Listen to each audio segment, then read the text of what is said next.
So hi everyone, this is an POC of LangChain which I created. The front end is built using the Semantic and the back end is Fast API, and this is a project.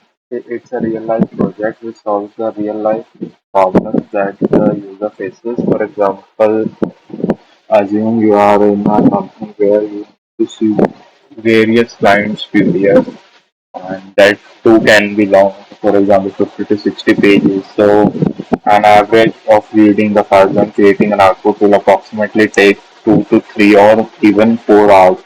But our solution can basically solve that and can basically reduce that time to only 15 to 20 minutes. For example, in this example, we can upload the sample PDF and ask what the PDF is about. Meanwhile, in this we are using GPT-4 mini as a model. We are using Retrieval for the better semantic jumping and data retrieval to be more accurate.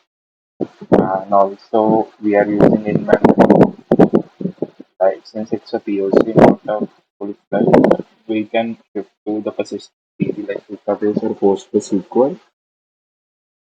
So this is the project where it shows us like what the PDF is about, and you also mention the page passage basically it refers to. You can see this is the PDF which has been created.